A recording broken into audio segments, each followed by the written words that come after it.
শ্রী এইভাবে চুপ করে থেকো না, কি হয়েছে বলো। উনি ফোনে এটাই বললেন যে সম্পূর্ণ সেম অ্যাপ অন্য একটা কোম্পানি লঞ্চ করেছে, সেম ফরম্যাট, সেম প্রসেস।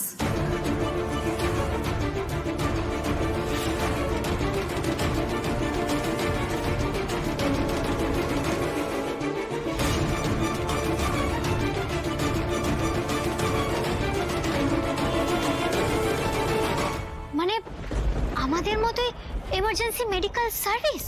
হ্যাঁ লাভলি, সব সেম।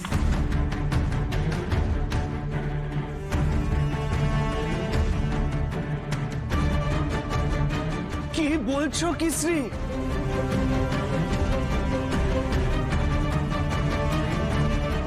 আমি তো কিছুই বুঝতে পারছি না। মানে সেম বিজনেস মডেল,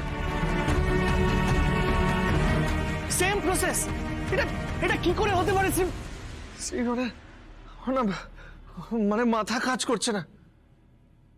এবার যদি মিস্টার আগরওয়াল নিজের ইনভেস্টমেন্ট ফেরত চায়,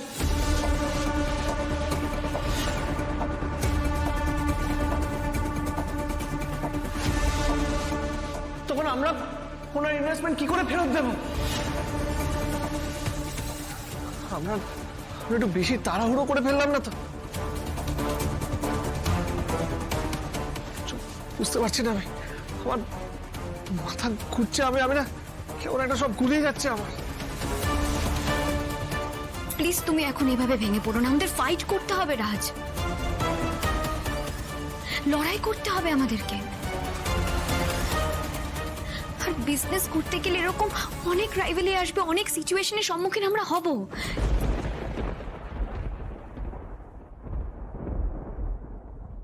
রাজ, এটাই বিজনেস কালচার। শ্রী শ্রী আমি কিভাবে পাল্লা দেবো আমি সেটাই বুঝতে পারছি না। না আছে আমাদের কাছে কোনো বড় সোর্স, না আছে ফিনান্সিয়াল ব্যাকআপ, আমরা কি করব? সবটাই জানি, নেই বলেই তো আরো বেশি করে লড়াইটা লড়তে হবে রাজ। কথায় কথায় এভাবে ভেঙে পড়লে চলবে না।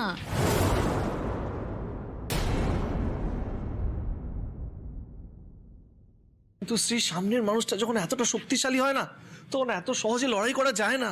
করা যায় রাজ, জানো তো একজন বিখ্যাত অ্যাথলিট বলেছিলেন, যখন আমাদের লড়াই করার জন্য সমস্ত রকমের হাতিয়ার শেষ হয়ে যায়, তখন একমাত্র অস্ত্র হচ্ছে মনের জোর এবং মনের বিশ্বাস। আমাদের সেই বিশ্বাসটাকে একটু একটু করে বড় করে তুলতে হবে। আর আমরা কি ভেবেছিলাম যে চিরকাল এভাবে ফাঁকা ময়দানে গোল দিয়ে যাব? তা তো সম্ভব নয়, বিজনেসে এটা কখনোই সম্ভব নয়।